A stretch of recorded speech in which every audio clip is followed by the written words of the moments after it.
Hey, do you want dessert? I'll get something from the kitchen. I asked my 13-year-old wife Marie, removing my hand from her shoulder, which she was leaning on as we watched TV. No, I'm fine, babe. Well, maybe another glass of wine, giggled the 6-foot-tall beauty, waving her glass at me from the couch I was standing on. I took her glass and headed to the kitchen with a wink, happy with the realization that I was probably going to get lucky tonight.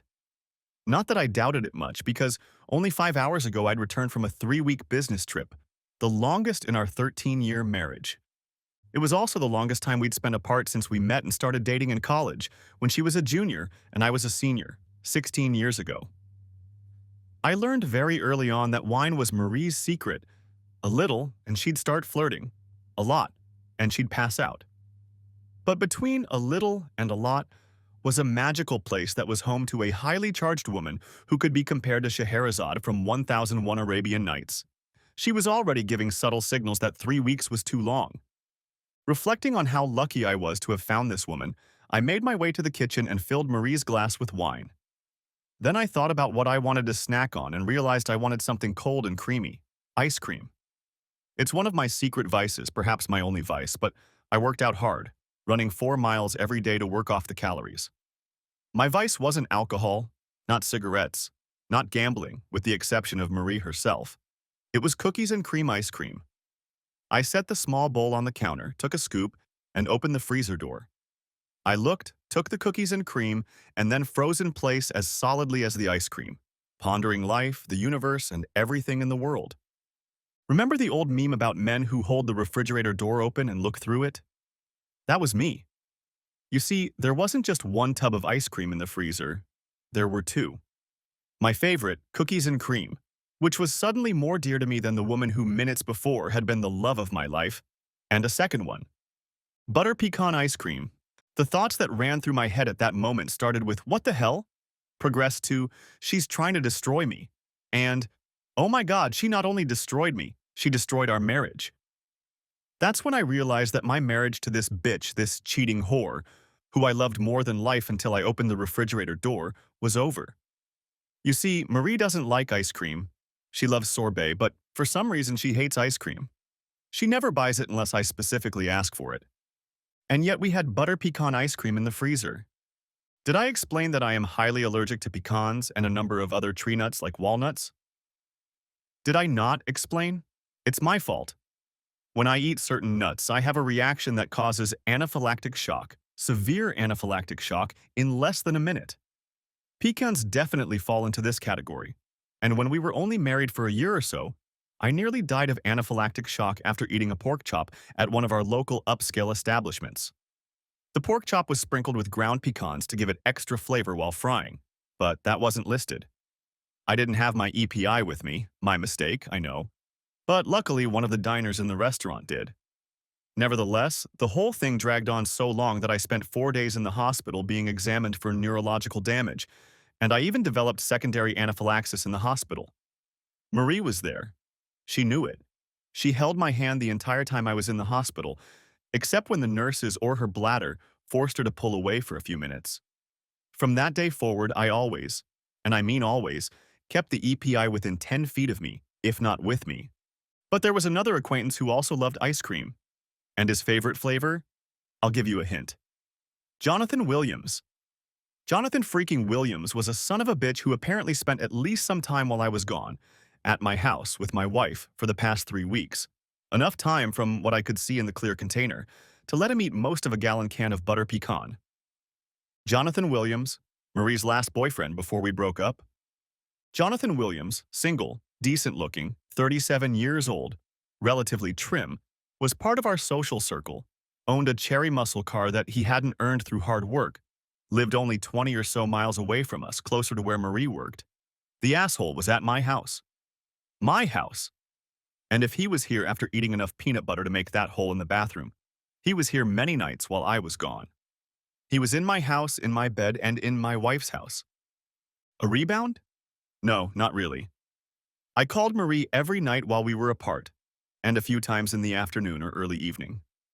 She almost always answered when I called, and if she didn't, she always called back within 15 minutes or so.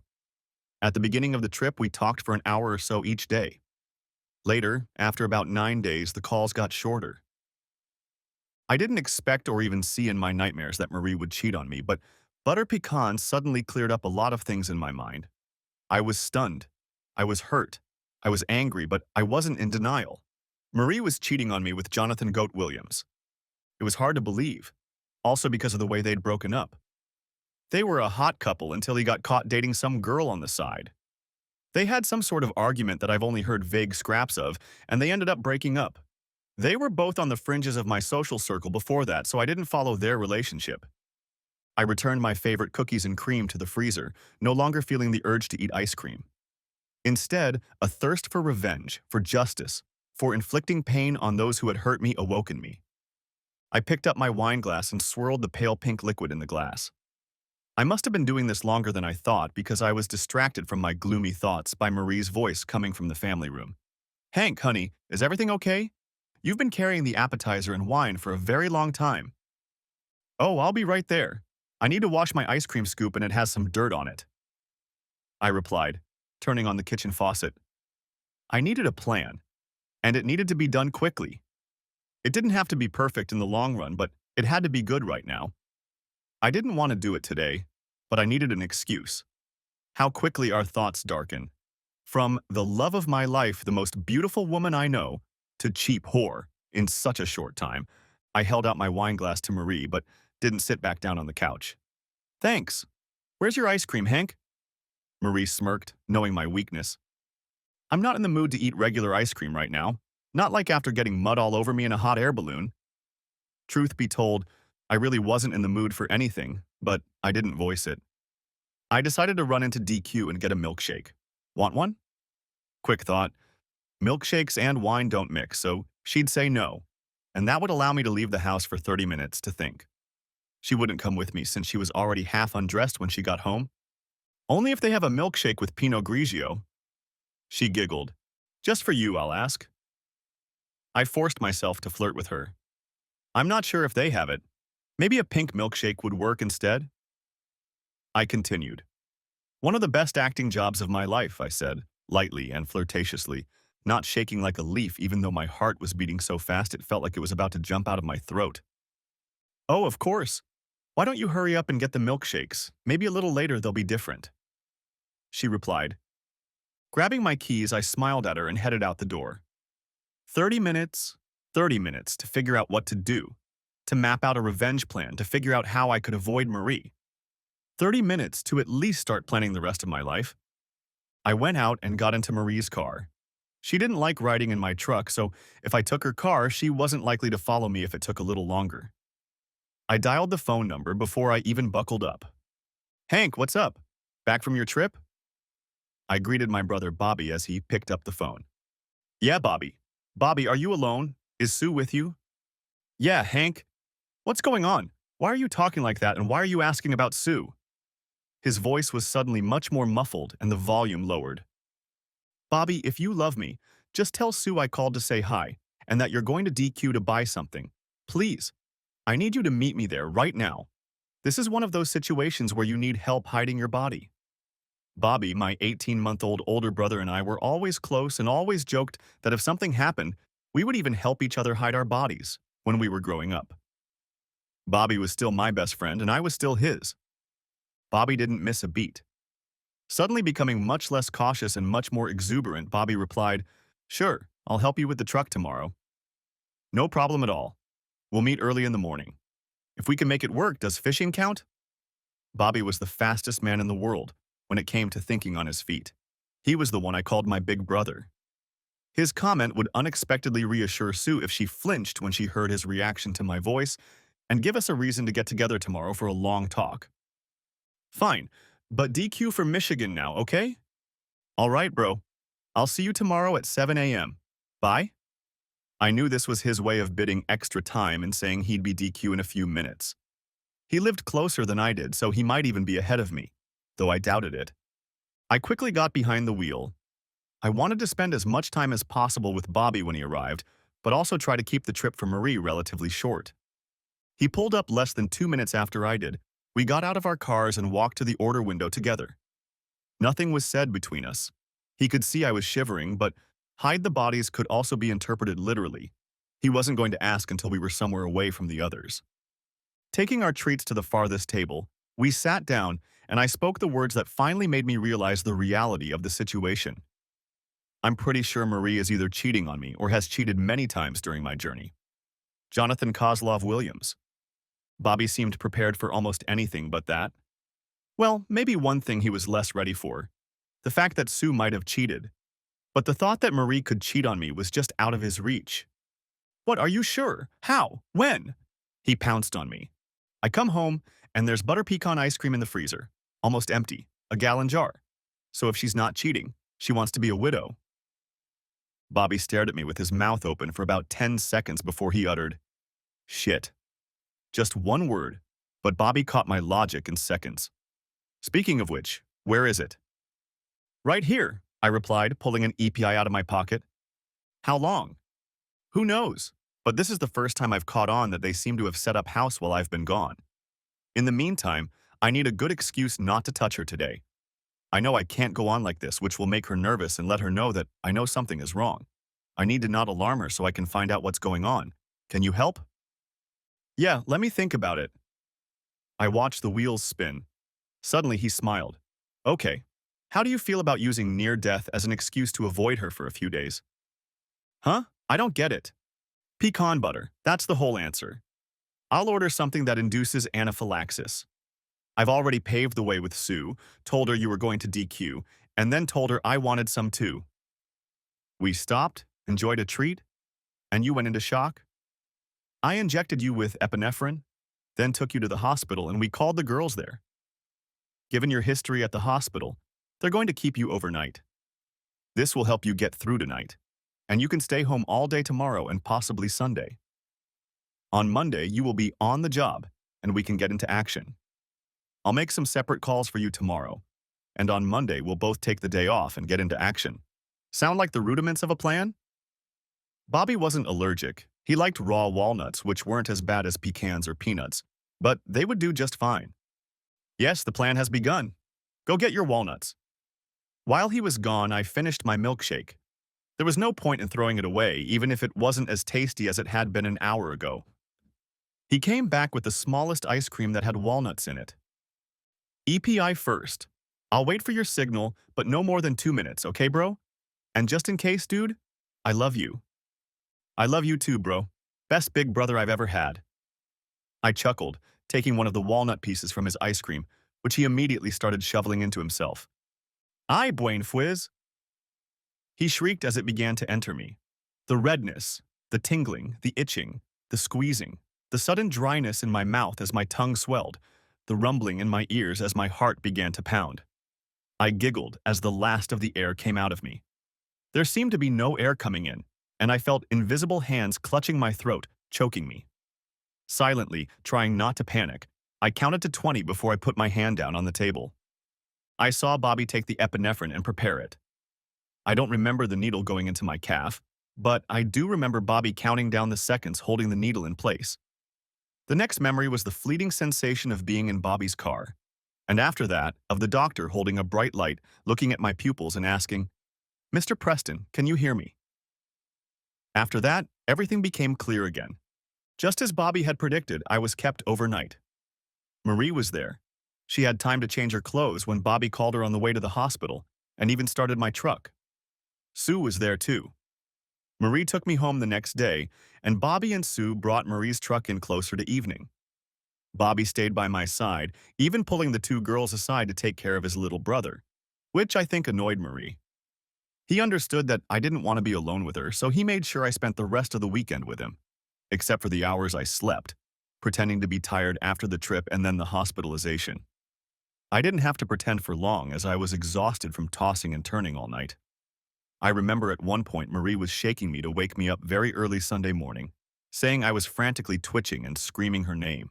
She was worried I was having a nightmare. I, in turn, worried that I wasn't. Monday morning was dreary, like the rest of my life.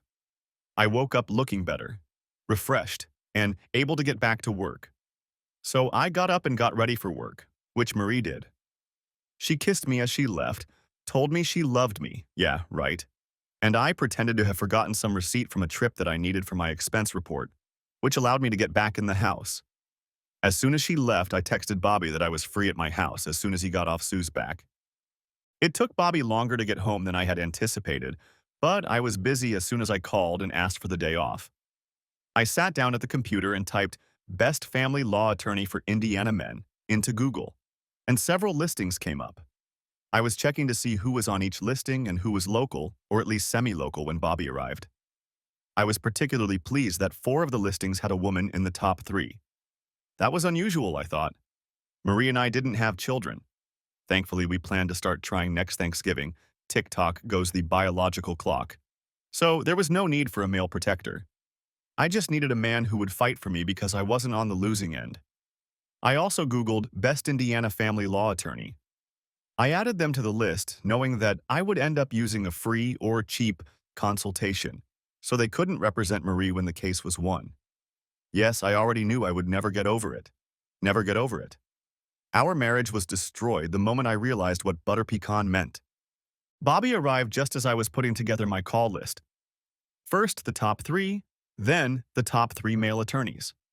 I knew I would end up taking one of them, but like I said, I needed to make sure they wouldn't represent her. The top 3 were first, simply because I figured I had a better chance of missing them if Marie somehow found out what I was looking for. "Hey bro, where are you? I got something for you." Bobby called out to him as he walked into the house. "In the office, come back."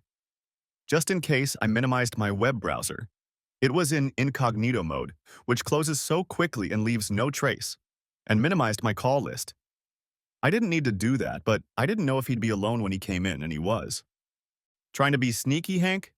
Good. That's the way it's supposed to be. Brought you a present, that's what took you so long," he said, holding out a small package to me. Looking into it, I saw a small clock radio, a tiny ceramic dog, 3 miniature tape recorders, and 2 thick pens. "What are these?" "Recording devices. The clock and the dog are cameras, see?" He pointed to the small lenses. "Dictaphones are small, voice-activated, and can record for up to 8 hours. The pens look like voice recorders, but there are only 2. But they are downloadable via Bluetooth. If you have a cell phone nearby with the appropriate Bluetooth and app, you can record data and automatically dump it, so you don't need to interact with them regularly, just get close enough. The battery lasts for 30 days. I received it from Evan Smallwood this morning." Evan is the reason I decided to become a male attorney. He got divorced after his wife, Karen, was caught expanding her horizons and spreading her legs with her boss 2 years ago.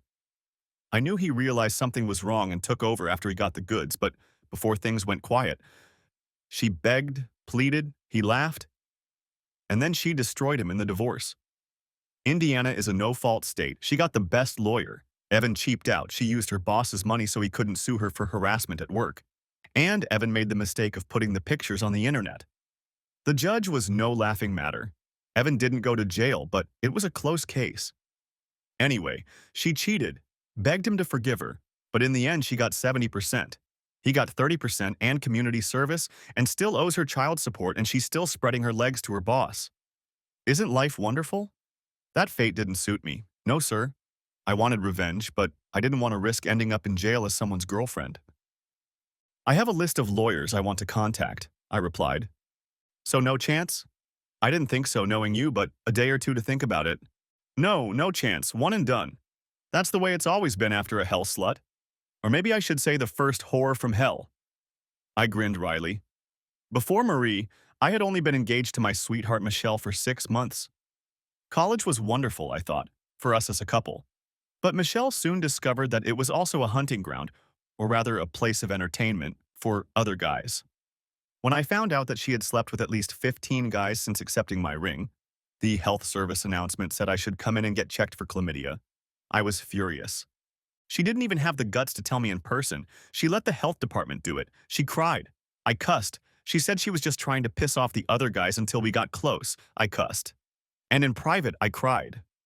The 6 months I spent in monasticism after I got the ring back reinforced the idea that I didn't like people playing with my toys or in my playground, and I didn't want to play in other people's playgrounds either.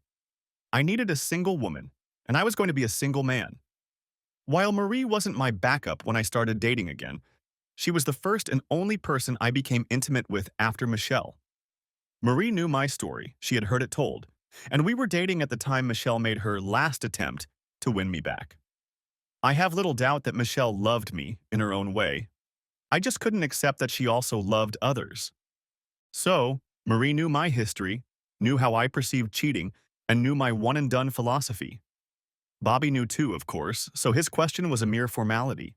And I knew, even better than perhaps his Sue did, that he shared that philosophy, and that if Sue ever cheated, I would help Bobby bring as much death and destruction down on her head as I could. And by golly, I loved Sue as a daughter-in-law. I realized she was perfect for Bobby within a couple of days of meeting her, and I was the one who set them up on their first date 5 months later. The only couple I thought more perfect than Bobby and Sue were Hank and Marie, and we already know the dark thoughts that visited me. We shouldn't pounce on her. I don't want to go to jail. On the other hand, we could pounce on his ass, but I don't know how we'd do that. We'll figure it out as we go, bro. At that, Bobby grinned. I've always been on top of things with my rhymes, but I've got skills with rhymes. The mood improved. Bobby always knew how to make me laugh. We worked, trying to figure out where to put the 2 cameras. I didn't think we'd be able to film anything, at least not until the next time we left town. But even then it was hard to figure out where to put them. I finally decided to put the radio alarm clock by the TV in the bedroom. We didn't use it much, but its presence there wouldn't look too odd. The ceramic dog was a little more difficult. It didn't match at all with the various knickknacks in the house, so it took a while. Eventually, I got over it and hung it on the closet so that it was clearly visible from the front door, but not conspicuous. Basically, all it could be used for was to see who entered the house. That got me thinking about how Evan used it. Probably best to put the pen in her car and in her purse. You could also put the recorder under the seat of her car, one in the kitchen somewhere and the other in a spare room. The dog will pick up sounds from the living room, so you already have all the obvious places covered. What do you say, Hank? What's 2 in the car for? The pen will go in the pen compartment you have when you need to write something down. It'll be a backup. The voice-activated voice recorder will record conversations if she puts you on speakerphone. You'll be able to put the pen in her purse, right? Maybe, but at least I'll only have to take out 3. Let's call the lawyers. Hank and I spent the next hour and a half setting up appointments for the next few days with every lawyer on my list. Fortunately, we were able to meet with one of them at 1 p.m. that afternoon. The attorney's office was not far from Marie's office, so I figured I could sneak into the parking lot near her work and set up the recorders on my lunch hour. I pulled into the parking lot at noon, and it was here that, in retrospect, my first possible mishap in Operation Don't Trust and Verify occurred. One of Marie's co-workers saw me pull into the parking lot as she was leaving for lunch and waved me over. With any luck, she'd just assume I was taking Marie to lunch and forget I'd arrived. I found out later that she told Marie about it 2 days later. After finding Marie's car, I put a pen in the stack of pens in the dashboard drawer, then reached under the seat to insert the stereo. I must have caught my hand on one of the seat springs or something because I felt a sharp piece of metal pierce my skin. Oh shit. I shoved the mag under the seat, removed my hand completely, and blotted a small amount of blood with a tissue. Then I closed the door and headed to the reception area. I met with the lawyer at 1/4 to an hour. Why do doctors and lawyers always keep people waiting? I told him everything except that I needed to talk to a few lawyers. He basically rolled his eyes at the butter pecan evidence and disagreed that I might know what I was talking about. He was certainly willing to give me an advance if I wanted it, but said no judge would buy it. I went into the new bank to do a few preliminary things like open another account, and then went for a walk around town until it was the right time to go home. For the rest of the week, life went on. I managed to check the 2 cameras daily, they only showed my wife and I, as well as the recorder in the kitchen, once, and the recorder in the spare room, once. The recorder in the spare room showed nothing, and the kitchen recorder only recorded meaningless conversations between Marie and me. I got close enough to Marie's car to plug my phone into the pen in the car, but when I listened to the conversation, it only contained our conversation with her on Wednesday and nothing else. The conversation went as follows. The sound of a door closing, the sound of a door opening, the sound of someone getting into the car, then the door closing, the car starting, some kind of road noise. Brr, brr, brr, balup, my voice. Hey, baby. Where are you now? Near work, what's up? I'm craving some Chinese food. Could you stop by and pick it up if I order in advance?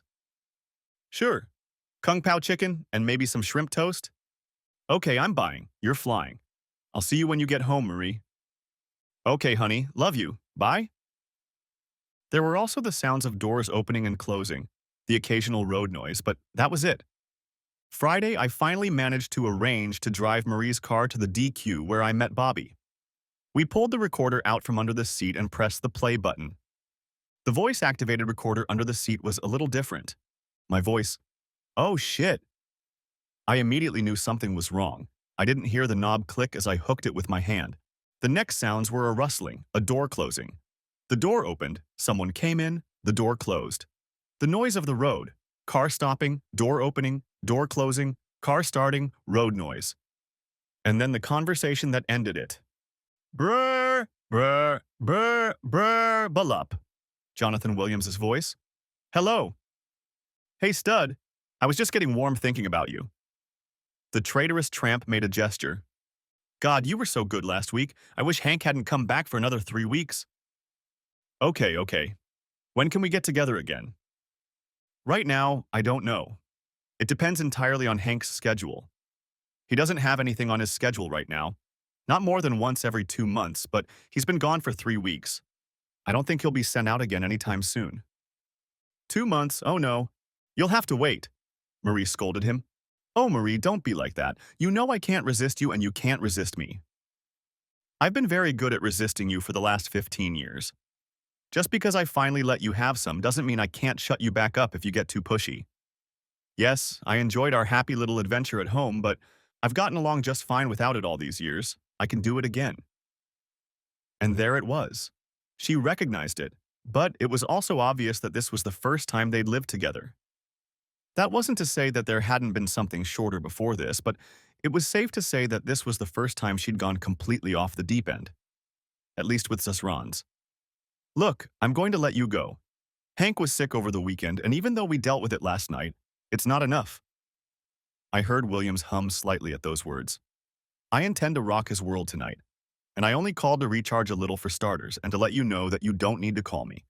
I'll call you next time he's gone. I still love you, Marie. I know I messed up, but I still love you. I love you too, Jonathan. But I love Hank. You're just a reminder of what could have been if you could have kept it in your pants back then. Marie, you must feel more for me than you do for Hank. After all, you were with me while he was gone. You were my wife, not his, while he was gone. Until he was gone. Until he was gone. I heard her repeat it with emphasis in her voice. I took nothing from the time I spent with him. He wasn't there. And then I let you use the unused scraps of my emotions, my love, my lust. Yes, I still feel something for you, Jonathan. But I don't love you. I love Hank. Great way to show it, you mistrustful slut, I thought. I'll take what I can get. Bye, Jonathan. I'll call you soon, and I'll see you next time Hank's gone. The noise of the road. The car stopped, the door opened. And then it became clear why this last conversation hadn't been recorded on the pen. What is it? Marie's question was devoid of context, so I didn't know what she was looking at. What? There was a click, a click, a click. What the hell? Shit. She was silent for a moment. Why does he have to be here? Is it really? And then silence. I don't know if the recorder turned off or if it was running continuously, but after a moment she was back. It's him, she muttered. Shit. Hank must have put it here. And I realized she'd discovered one of the bugs. Judging by what we'd already pulled out of them, she realized the pen was a bug. I was suddenly glad I hadn't had time to plant one of the bugs in her purse. Okay, entering pin. 1234. That's it. Erase the entry. Done. Damn, I'll have to redo this tomorrow. The sound of a door closing. The sound of a door opening. The sound of someone getting into a car, then the door closing, the car starting. The sound of the road. The sound of a car stopping, a door opening and closing. That must have been her driving to work on Wednesday. The sound of a door closing. The sound of a door opening. The sound of someone getting into a car, then the door closing, the car starting. Some kind of road noise. Brr, brr, brr, balup. My voice again, almost certainly from the Kung Pao chicken conversation. Hey baby, where are you now? Near work, how's it going? I'm craving some Chinese food. Could you stop by and pick it up if I order in advance? Sure. Kung Pao chicken and maybe some shrimp toast? Okay, I'm buying. You're flying. I'll see you when you get home, Marie. Okay, honey, love you. Bye. There were still the sounds of doors opening and closing, the occasional road noise, but that was it. And I realized she'd found the pen, but not the tape recorder. She'd erased one tape, or at least the conversation she'd heard, but not the second. Bobby looked at me. She knows you suspect something. She found the pen. Has she acted any differently since Tuesday? Although I've gotten more from her in the last week than I did all of last year, including her birthday. That's not serious, brother. But how have you been acting? Did you manage to keep your composure? I was Rain Man, bro. Kind of a Tuesday Wapner type. I knew nothing and was as normal as I could be, but she must think I'm the love child of Rain Man and Forrest Gump. Bobby laughed, which diffused the situation. Oddly, he was more tense than I was after we found out the truth, but what is. Okay, Bubba Gump, you're definitely good at ignorance. Just don't start talking about shrimp, or about Kmart. And we both laughed. It felt good to laugh. In that moment with Bobby, I knew everything was going to be okay. No matter what happened, I had someone who would always be there for me, always keep me grounded. It wasn't necessarily someone I wanted to always have by my side, since I couldn't picture Bobby looking good in a little black dress, and he definitely wouldn't be someone who would shake my world at night. But it was something. Something I could hold on to during the dark days I assumed would be ahead. So I found 4 of the 6 lawyers. I think I could use this one. There's no way she's going to do anything in the house. And she's smart enough not to look in the house for hidden cameras, microphones, and the like. We screwed up the pen, but I think that's enough. What do you think, Bobby? I think I follow your lead, little brother. You're in charge of everything. I'll back you up. I'll give you an alibi. I'll help you hide the bitch's body or Williams. Whatever you say, brother. Brothers, faithful wives, cheaters, then assholes. Brothers first. Hell, I'll even be your cellmate, but I'll get the bottom bunks and you'll just be the bottom if it comes to that. Hell no, bro. Hell no. I laughed along with him. The darkest and most destructive thing that has ever happened to me. And I joke with my brother about gay prison. This is friendship. That's love. That's my brother Bobby. But back to the main thing, bitches. I want to destroy asshole and burn that bitch to the ground. We need a plan. But I'd rather we didn't end up cellmates. The smile didn't come off my face for a few seconds, and Bobby let it. But when it started to fade, Bobby stopped smiling too, and we started making plans. So what does asshole have that we can destroy? Besides Marie. Sorry, besides that bitch. Well, let's go in order. He has his life. Bobby nodded. He has his health. He's got his apartment. He has a job. He has a car. He's got a reputation. That's it. At this, I paused. That car? I think he values it barely more than he values himself, and even more than he values his place or his job. Definitely more than his place, since he bought this apartment so he could have a garage to store the damn thing and work on it. Bobby and I were referring to a classic 1969 Plymouth Barracuda convertible, Sierra Tan Poly, also known as Brown, with the so-called CUDA package, and a big 440 big block engine. It was a rare version of one of the hottest cars of its era. While this was not the Barracuda that became world famous, it was the next 1970 CUDAs. It was the one that started the Barracuda's fame, equipped with the last powerful engine before the legendary Hemi. The car wasn't worth $800,000 like one of the 70 CUDAs, but in the condition he kept it in, it was worth $90,000, $100,000. He inherited the car from his grandfather, who unfortunately had a stroke a week after buying it in 1969. His grandfather never got behind the wheel, but he wouldn't sell the car either. And when he died in 2007, Asshole inherited a nearly 40-year-old Barracuda with only 132 miles on it. It wasn't very good in some ways, but it was still a brand new classic car. Mudak has probably added 2,500 miles to the odometer since then, but used it very, very infrequently. I'm a Corvette enthusiast and Bobby is a Mustang enthusiast, but Mudak had one of the classic cars, while we dreamed of a Stingray, me, or a Mach 1, Bobby. Yeah, losing that car would be very painful, but I can't just destroy such a beauty. The CUDA did nothing to me, only to the asshole who owned it. It's a good old pebcac, though I'd say it's more of an absap problem with the CUDA. Absap, the ass between the steering wheel and the pedal? I grinned when he realized. So the car isn't damaged per se, but deny him that. How are we going to do it? Steal it? Ship it off to some deserving millionaire? I like your idea, but I don't know anyone we could sell it to, and I'm not sure we won't end up in jail if we steal it. Does Evan know anyone, Bobby? He's still dealing with the aftermath of his hellish fights, isn't he? Maybe he knows someone. After all, if I leave town, I'll have an alibi, and we know there's a chance Asshole and the whore will get together. I don't think that's going to happen right now, brother. She knows you're suspicious because she found the pen. She'll look for the cameras and eventually find them, I think. She'll be on her usual behavior because she doesn't know for sure what you know, only that you're suspicious. So she'll be a good wife for a while. Well, and if you want to stay with her for a year or two, then woof, that's woof, up to you. And he coughed slightly, which sounded suspiciously like the word woof. A barely perceptible chicken woof told me that was the option he was considering. His not-so-subtle way of saying that if I don't leave her, I'm a coward and a scoundrel. Of course, a fake trip followed by removing all the bugs a week or so later might make her think she got away with it. The trip implies that you're trying to get her to back off, and the removal a week after the trip implies that you didn't find anything and decided that whatever made you suspicious was wrong, and you don't want her to find the bugs and start something based on wrong suspicions. That could turn her thinking upside down. I'm just not sure I'm in a good enough frame of mind to stay with her. It's clear from the call that she thinks she loves me. I'm not sure I agree that she can sleep with Asshole while I'm gone, but she thinks she does. Maybe she'll never do it again, realizing how close she was to doing it. Or she'll get craftier, and I'll never be able to catch her again. But one way or another, we have to catch Asshole, and as soon as possible. All right, let's think about it overnight. Tomorrow morning, you and I will meet up, go fishing or something. In the meantime, from now on, you and I need to sweep our cars every day and only talk about this on our work phones or in person.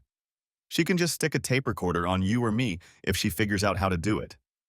I actually think we should take the boat and fish tomorrow. We'll leave our phones in the car too. You're not going to make me, Fredo, are you? You're not going to put me out of my misery, are you? I asked, referring to Fredo's fate in The Godfather Part 2. I'm going to make you an offer you can't refuse, Bobby joked back. We hugged and agreed to meet at 7 the next morning to fish. This was nothing unusual, so it didn't upset Sue in the least, but Marie was probably worried, as she should have been. That night, Marie buried me in the sheets again, leaving me shivering. As she curled around me and lay on top of me as I dozed off, I remember her shivering quietly in my arms, and how she whispered softly to me when she thought I was asleep. I'm so sorry, Hank, I love you, just you. I could feel the moisture from her tears on my chest. It was a shitty world where she cheated, knew I suspected her, and yet neither of us could talk about it. Life, huh? My dreams that night were the most pleasant I'd had since I got back from my trip. I distinctly remember driving the asshole kudu down the long road at high speed, being picked up by some nameless and faceless woman who smelled like Marie's hair, and the fine rain from a cloudless sky wetting my chest. It is one of the most vivid dreams I think I have ever had. I think I understand what the dream means and where it came from, but neither before nor later have I ever smelled odors in my dreams. But the smell of Marie's shampoo always stood out to me from this dream. When I felt the vibration from my smartwatch waking me up at 6 a.m., Marie wasn't in bed, but I could smell bacon cooking. Although Marie often cooked in the mornings, she rarely cooked on the days I was away fishing. She usually stayed in bed and slept until I left. I would even return from a short fishing trip and find her asleep in bed at 11 or so when the weather changed and we cut the trip short. After getting dressed for the fishing trip, I headed into the kitchen and saw Marie finishing making a bacon, egg and cheese sandwich and a thermos of hot coffee. The beer cooler was already by the garage door, and a glance at the cardboard in the trash can told me she'd put a whole carton of Bud 12 bottles in it, probably along with a couple of sandwiches and other snacks. She was trying to be the perfect wife, and in doing so, she knew I either knew or suspected the elephant in the room. I spent a few minutes with her, Time I would normally spend icing beers, making sandwiches, and waiting in line at McDonald's for a sandwich and coffee for breakfast before meeting Bobby. To talk to her. She was affectionate, sweet, and yet much more shy than I was used to for a woman I'd been with for so long. I saw the fear in her eyes for the first time in my life and could almost hear the desperation in her voice as she rushed to me to kiss me, repeating between kisses, "I love you, Hank." For my part, I returned the kisses, though not as desperately, and said simply, "I love you too." It wasn't a lie. I hated her. I loved her. I hate what she did. I love that she's with me. I hate what she turned me into. I love how she made me feel during the years we were together. It's a two-faced dichotomy, one of those Dr. Jekyll and Mr. Hyde things. I left and met Bobby at the spot on the Big Blue River where we used to put his boat in. He had just finished launching the boat and was pulling into the parking lot when I pulled up. When I saw where he was, I parked, threw my phone on the seat of the truck, grabbed my cooler and coffee, and walked down to the boat. He had already put his rods and tackle aboard. Bobby joined me a minute later. I held my hand like a phone, then looked at him. Blushing, he turned around and walked to his truck, returning a minute later. "Leaving the cell phone behind was your idea. Getting decrepit, old man?" I gently chided him as he climbed into the boat. He looked at me with a sour expression, reached into the refrigerator and pulled out a bud. Unscrewing the lid and taking a sip, he drank half the can. "Too little alcohol in my blood to function this early on the water, but it's about 5 o'clock, he replied. "Yeah, maybe in India or something. Don't you think that's a little early or a little late for a bud? Besides," I snapped back, starting the motor and pulling away from the shore. "I thought I was the one who was supposed to be drinking around the clock? I'm just getting a head start. Got to keep you from becoming an alkie. Don't you want to drink for 10 hours? He joked back. "Yeah, but I think you're still on the 10-second chip. Clean and sober are two words that don't describe us by the middle of the day. Cheers." I picked up my coffee cup. Bobby grinned and finished the can. "Of course, if you keep this up, I think we're going to need a bigger boat," I joked, quoting Jaws. "But it'll be designed for your empty cans, and we'll need more beer." "Don't worry, the beer's here," he objected, opening the wet-bottomed refrigerator. "I didn't plan on us catching a lot of fish today. I didn't even bring bait with me." I grinned. We got out on the river and headed upstream to the turnoff at Mill Pond. Although Mill Pond was a popular fishing spot, the bend in the river had increased the current south of the pond, causing fewer fish in the area. I, for one, wish you had brought bait with you, preferably a butterfly fish. Even if life is totally bad, a good bass would still be a nice diversion, and I'll bet Marie would even cook it for me. It was strange. I realized that for the first time in all the time I'd spent with Bobby, I'd called her Marie. I knew I shouldn't call her a bitch, a slut, a whore, a harlot, a cheater to her face or in the presence of anyone but Bobby and maybe Evan. But I took out some of my anger, some of my rage, some of my resentment toward Bobby by calling her that. I wondered for a second if my dream had something to do with not calling her bad names, until Bobby interrupted my musings. "Okay, I've been thinking. I think I know how we can do this." "Do what? Remove the scrotal sac and all the associated appendages from Jonathan Williams?" "Well, sort of, but I was more referring to the machine. You can tilt it so he loses something, but that depends on him doing something too, which I can't guarantee." "But Grand Theft CUDA? Yeah, I've got that one figured out. I spent half the night thinking about it. Witness the fact that since I haven't slept, today is still yesterday, so this," and he pointed to his empty can of beer, "isn't too early. It's just a very late Friday night beer." "Oh, Grand Master of Beer Justification, what are you up to?" I asked with a smart aleck look. "We're going to arrange for it to be stolen at a car show. No one will think twice if he sees someone hitch it up and drive off toward the end of the car show. He won't be able to resist showing it off, so we'll just talk him into taking it to the show, get a couple guys in jackets that say CUDA Classics or something, and distract asshole while they load it up at the end of the show. It's always chaos at these events, but who the hell would steal a classic car from a show, and even out in the open?"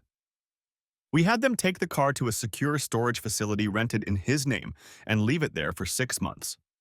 In the short term, he would file a theft report, get paid by the insurance company, and the car would sit in the storage unit rented in his name. A month or two after he gets the insurance, the police will find him, and he and Bubba will be serving time in the big house for insurance fraud. "Okay, let me think about that for a second. No, I see too many problems for such a complicated piece of shit. Besides, his name alone in the department won't be enough. See, that's the beauty of it. You can just arrange to have the key to the device lying on the bulletin board at his house, still labeled with the tag. So, since I know you're going to take it apart, here's the deal. What you may not know because you didn't know Marie very well is that Evan's cousin Darla is the same girl that asshole cheated on Marie with. Darla was a freshman and grew up in Oklahoma. You met Darla several times over the years. Darla didn't know that asshole was having an affair with Marie, at least according to Darla when they were dating. She thought she was asshole's girlfriend, so you can imagine her surprise when Marie slapped her in the face when she found out.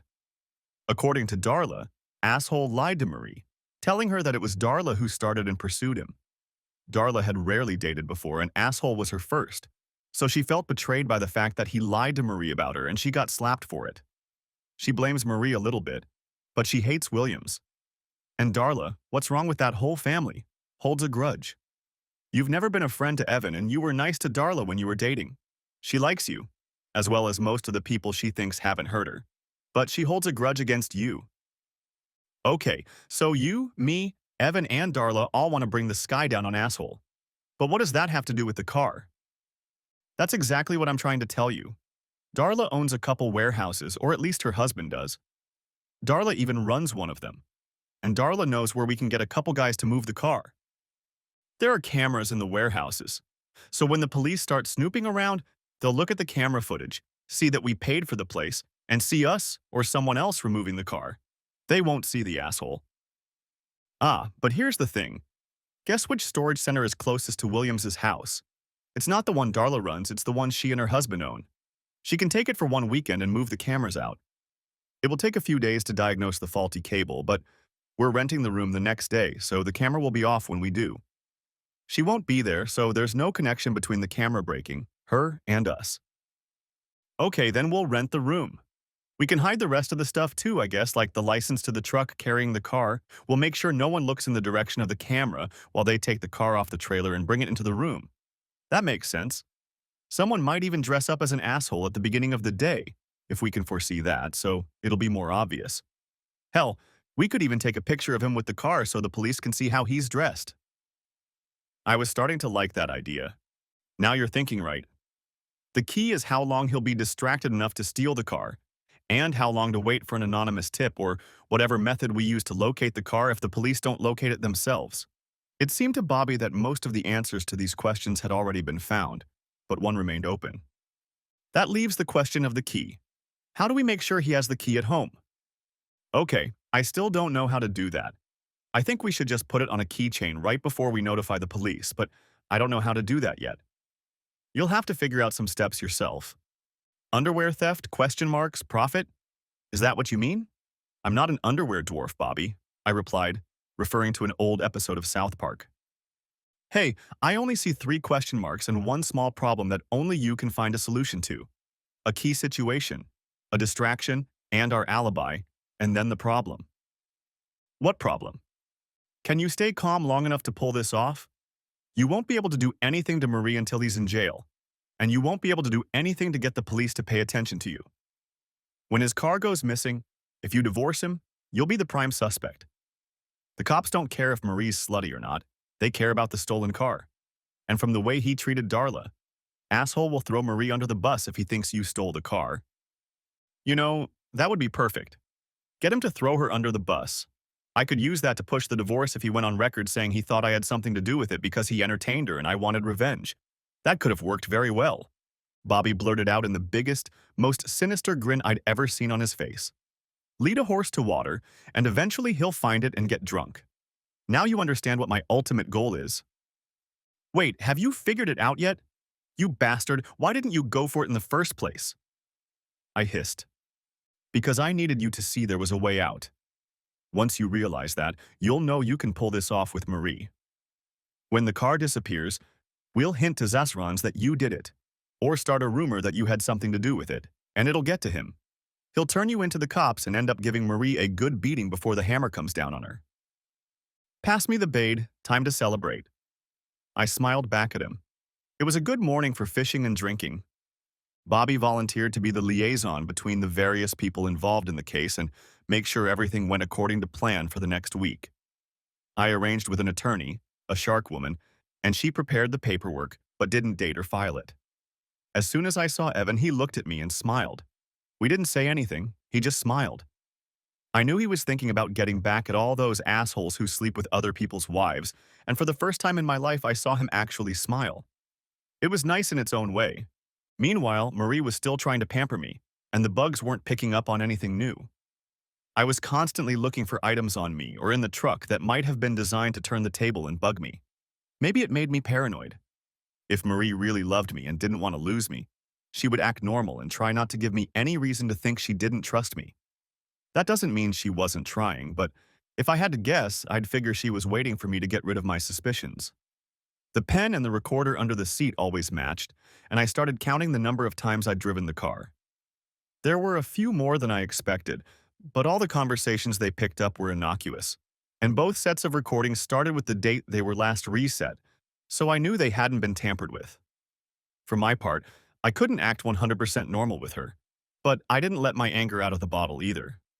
The most interesting thing, in my opinion, was that the car show fell into our hands unplanned. It turned out that in 2 weeks there was a local show, smaller but still pretty big, that was being held to benefit the local Peyton Manning Children's Hospital. This asshole signed up to show off his car, and it was a great opportunity. I was intentionally left out. My revenge would fail if, during the police interrogation, I blabbed and said something that showed I knew too much. But it also increased my anxiety. I didn't know what was a dotted line and what was a dot, or vice versa. Hopefully, the other way around. And all of this was happening at a time when I still had to put up with Marie and somehow maintain a semblance of normalcy around her. She saw right through it, I know. But since she didn't know what I knew and couldn't confess what I had done, she didn't know if it was just dark thoughts and suspicions or concrete evidence. One thing, however, I decided separately from Bobby. I was going to leave the recorders and cameras for a couple weeks after the show. I didn't think they'd catch anything now, but taking them away too suddenly, when she knew I was looking, would probably be a serious signal that I'd already gotten her own damn voice talking about her affair. And as long as they were on the lookout, she might think it was just a suspicion.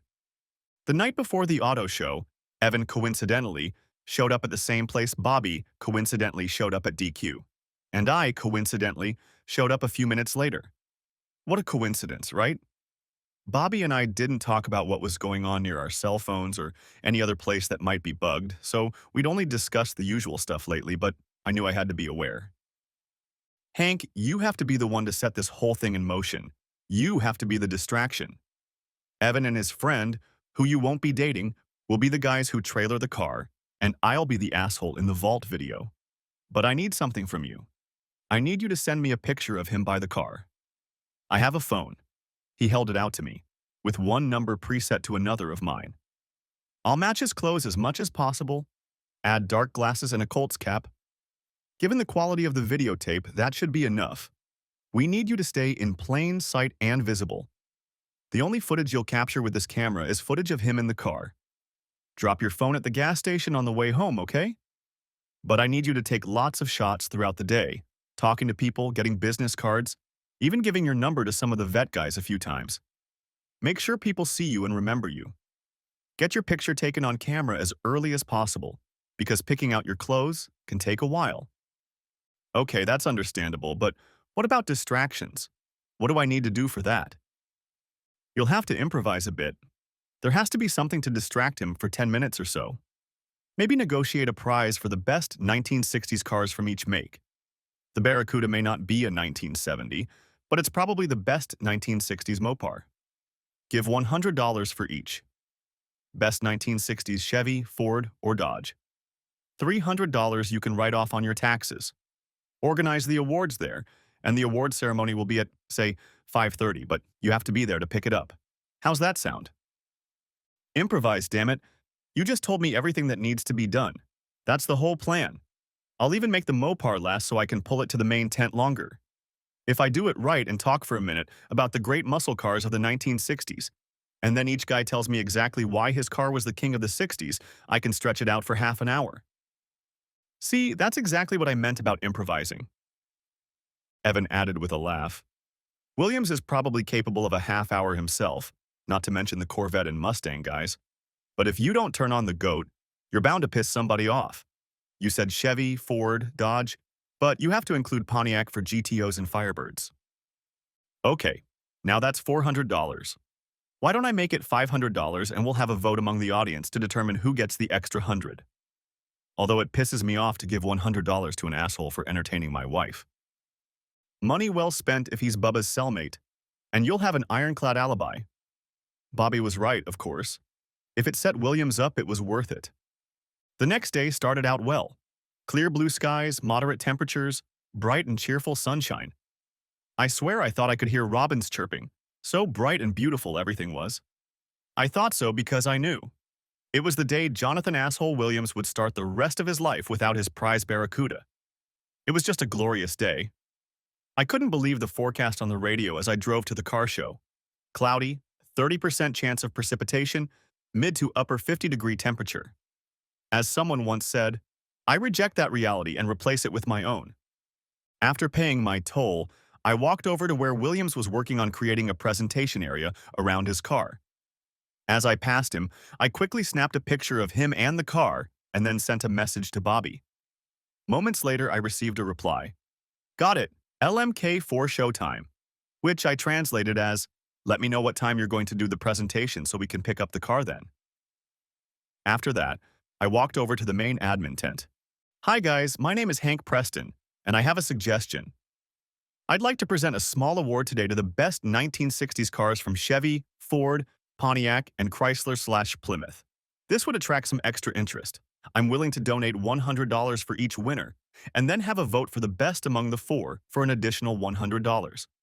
I only ask that this be considered a charity as it would raise the excitement level. I have the money right here in clean new bills. I said, holding out the $100 bills. I think we can do this. What time would you like to do it, and how will we judge? One of the lead volunteers asked. We'll hand out tickets to people and ask them to drop them into a bucket or hat of their choice. The winners with the most votes in each category will win, and then we'll determine the final winner by vote? That should be simple enough, I replied.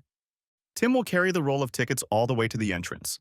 Have him hand out the tickets to everyone who enters and explain what they are for. Maggie, why don't you tell everyone who wants to enter why they should take these tickets? We'll do the counting and voting at, say, 5 o'clock in the afternoon. That sounds good. Just need a receipt for taxes. I smiled. All according to plan. As I left the tent, I texted 5 p.m. A minute later, a reply came back. Okay, drop your phone at the gas station on the way home. Since it was still early, I walked over to the cars and took a long, salivating look at a 1963 Stingray with split rear windows, painted metallic blue, and a 1967 Stingray convertible with a 454 canary yellow engine. I had a hard time deciding which one was more worthy. I took cell phone pictures, studied maps, pondered the for sale sign on the silver 1965 Stingray, which was the last year that fuel injection was installed on Corvettes until 1982. It tempted me very much. There weren't many other vets out there, only 5 in the category, but it was still a reunion with the ones I'd been dreaming of since I was a kid. Of the other Chevys, I was surprised at how good the 1962 Impala looked. It definitely would have won if not for the 3 vets I mentioned earlier. And indeed, it did well. I found a car for Bobby as well. A green 1969 Mustang Mach 1 Fastback. It was even listed for sale, but after seeing the price, I decided not to tell Bobby about it. He won't live to see it because Sue would kill him for that price. In that case, I'd better leave the sleeping dogs lying around and the pony carts for sale will go to someone else. If I can't take the gas station attendant, then he can't take Mach 1, okay? There were also a decent number of mid-60s Stangs here. Even one 1964.5 convertible that was definitely interesting, but the Mach I was the star. Perhaps if there had been a Shelby or Eleanor here, but there weren't. Of the other Fords, only one Galaxy 500 really stood out. I didn't just sit around all day. I made myself memorable, made some new friends, and talked about my favorites in 4 categories to some of the other people walking around. It was a lot of fun when I finally found both a blue 1967 Firebird and a red, of course, 1968 GTO in the Pontiac set that were really cherry. I whispered to an older guy with a goat, that he might want to put some of the Beach Boys on his cell phone as background music. If he created a little playlist, he could put their version of Little GTO on as background. He liked the idea. When I was walking by again later, I heard the end of the loop he had created. I loved it and stayed long enough to turn on Little Old Lady of Pasadena. An elderly couple walking by when the song started was particularly amused. She started laughing and asked if she could borrow The Goat while she took it to church. While she was talking, I told her she should look at the Barracuda since it was a Mopar, closer to a supercharged Dodge, which in retrospect may not have been the best idea. It was obvious to me that either the Firebird or the Goat would win in the Pontiac group. However, the Barracuda had little competition, and therein lay the problem. I needed to keep the Goat in the tent as long as possible. There was a 1968 Dodge Super Bee, green as an avocado, with a big 426 Hemi. It was the rarest example of the car at the show, and it was the pride and joy of the owner. It had only one major flaw, at least as a show car. Some owner had at one time removed the original radio and added a newer radio and an ancient 8-track player that wasn't in the car. This damaged the dashboard a bit, and the owner has yet to restore the dashboard and carpeting. Also, the car had no original wheels, and instead had 5-spoke rims with hubcaps that looked suspiciously, in my opinion, like mid-1960s Stingray rims. They looked not bad, I suppose, but they detracted from the car. I mentioned it to a few people and probably ruined what could have been a friendship when the owner heard me. I really liked the Super Bee, but the Barracuda had to win. I started to get nervous around 4 p.m. I realized that the crime hadn't been committed yet, but in less than 2 hours I would be an accessory to a crime in Grand Theft Auto, both before and after it was committed, even if I wasn't guilty of it myself. I remembered Bobby and how he had helped me hide the bodies. I remembered Evan and how upset he had been by his wife's cheating, and how much I was outraged and hurt by Marie's betrayal. I also realized that at this point I could pretend that nothing had happened to Marie and continue to lie to myself and others. But if we were going to go through with this, I needed Williams to suspect me, regardless of my alibi. I needed him to get to the point where he betrayed Marie to me and everyone else. And so the time had come. I was nervous but relieved when I saw Jonathan Asshole enter the tent. Everything had been decided, and everything that was going to happen would happen. I sent one last quick message, go. And that was the end of it. Even though I should have become less calm, I felt a warm sense of relaxation come over me. The Super Bee owner frowned when he saw me with the judges. I also saw the owners of the 3 top vets, the owners of the 64.5 Stangen Mach 1, the Impala owner, the Firebird and Goat owners, and I saw him. He saw me at that moment, perhaps for the first time, realizing that I had funded this little prize. After a moment he grinned, at which point I wished like hell that Super Bee had beaten him to it. I gave a little speech talking about how the 1960s was the greatest era in automotive history. I heard the guy showing off his 1993 Porsche 911 laughing about it, and how Detroit steel ruled the roads. I then invited all the owners who had tickets to bring them in to be counted, and there was a small line of people lined up in front of each one that the people running the show had taken to count the tickets. I did a little push-up and asked each person as they brought in their ticket to say a few words about their car. A strange difference showed up in the way they talked about their cars. A few guys started talking about the car chapter and verse, the drivetrain, who built it, how many were made. Some didn't talk about the car in general, but specifically about theirs as a special specimen. And some talked not so much about the car, but about the memories associated with it. Many were family or friends' cars, not collected from strangers, but with personal significance to the owner. I was impressed that the guy with the 1962 Impala mentioned that his dad proposed to his mom in that car, and that they used it for weddings, honeymoons, and to bring the kids home from the hospital. The last time his father drove it was to his mother's funeral, and then gave it to him a week later. Tears came to the eyes of those present. A moment later, Williams followed them. He could have talked about growing up seeing this car, his grandfather's dream car, idle while his grandfather died of a stroke. He could have talked about what makes the car special in other ways, why it's unique, rare, or desirable. He could have talked about the restoration, but he didn't. He talked about, quote, women seem to love this car. When they see it, and hear the song Barracuda by Fleetwood Mac, they just melt. There's nothing better for a bachelor than a hot car. The song cut off with a bang, and someone in the back yelled, "That's hard, asshole, not Fleetwood Mac, and it has nothing to do with the car." I think that elicited more laughter than applause. Marie cheated on me with this piece of shit? Really? When the voting was over and it stretched for a full 20 minutes as the judges made sure everyone had time to talk about their car, it was obvious that people were starting to get excited about some of the cars. And then I was allowed to name the winners. I wasn't expecting it, but it was fun to present each winner with a small certificate printed at the show, a small blue ribbon, and a crisp $100 bill. The Mach-E car was named first. They didn't give me numbers, but it was clear that the Mach-E dominated the Fords. I was surprised when the Impala beat the top two vets, a 63 and a 67, but it was also clear that the owner had been telling that story all day. I think a lot of women and a few men voted for it because the car looked so good and had a beautiful story associated with it. The GTO beat the Pontiac, but it was clear that it was a close fight. People in the tent were arguing about who would win. And then the Mopars showed up. Someone in the back yelled that there should be one for Dodge and one for Plymouth since I had separated the Pontiac from the Chevys. He was clearly biased since he was wearing a t-shirt that said, "It's a Hemi." I gave up and simply replied that I didn't have an infinite amount of money and needed to draw the line somewhere. The time was approaching 5:30, so I knew it wouldn't take me long to get Williams into the tent and away from the CUDA.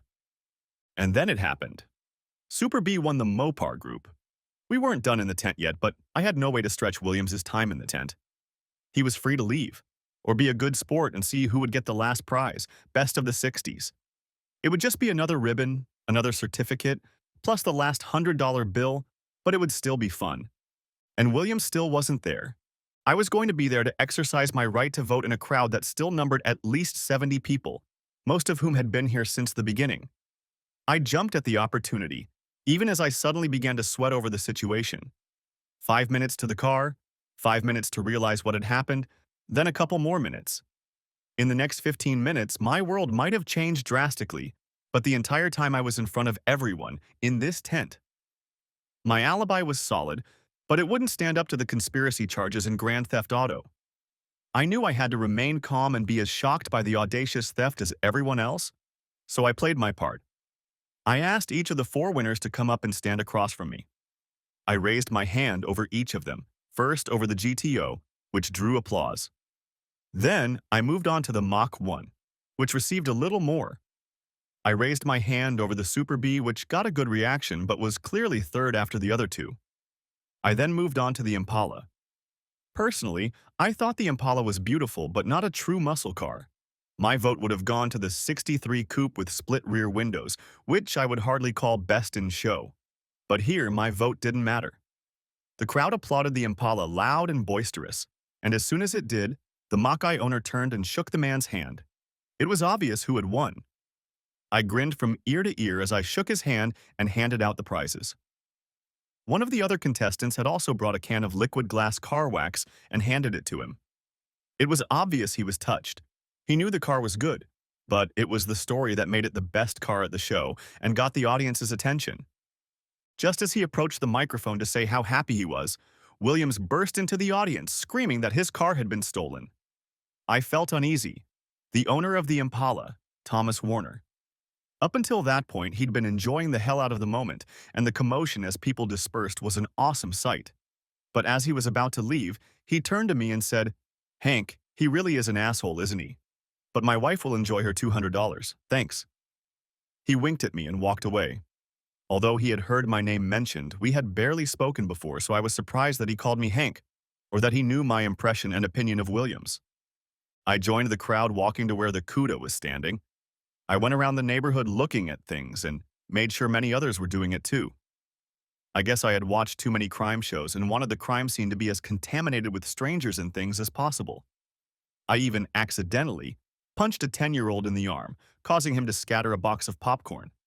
While apologizing, I stepped on the only tire track visible from the crime scene, destroying evidence. Some of the popcorn was there too. I gave him enough money to buy a new box since it was my fault. Only when the police arrived did Williams not even look in my direction. The crowd thinned to about half as they made their way to the scene. I heard what had caused the push. It was one of the officers. Do you know anyone who would want to harm you or steal your car? Do you have any enemies? At this point, asshole looked at me. I have one person I can think of.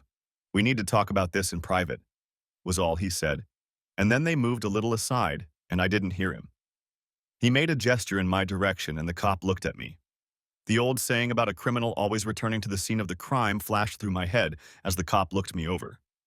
At some point, asshole looked in my direction again and pointed his finger. I smirked and turned away. A half hour or so later, I drove away, stopping only to wipe my phone. I tossed it out the window onto the grass beside the road a few miles away, not far from where I knew the teenagers hung out. Although there was a chance it would fall into the hands of the police, I doubted it, and deleted the incriminating material anyway. I dumped it there because there was less chance of it being found than at the gas station, where they might find the security footage of me doing it. I was alarmed, but I didn't call or otherwise talk to Bobby or Evan that night. I had business scheduled with Bobby the next day, and I figured we could talk then.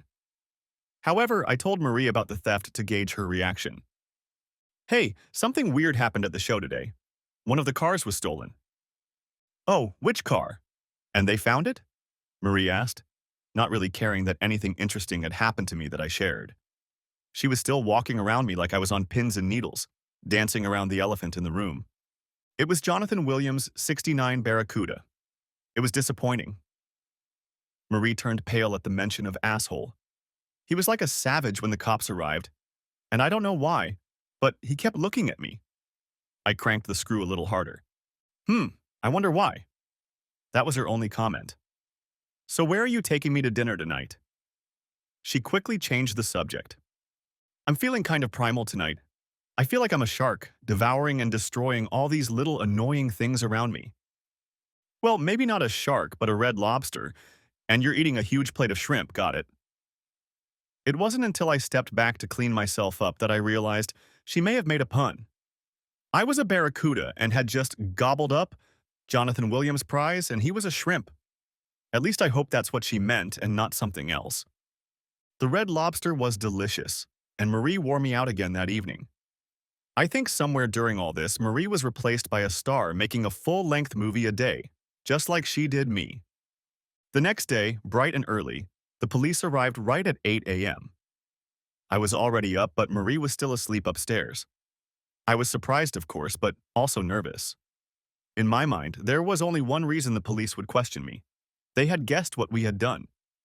You can imagine how nervous I was, but I tried my best not to show it.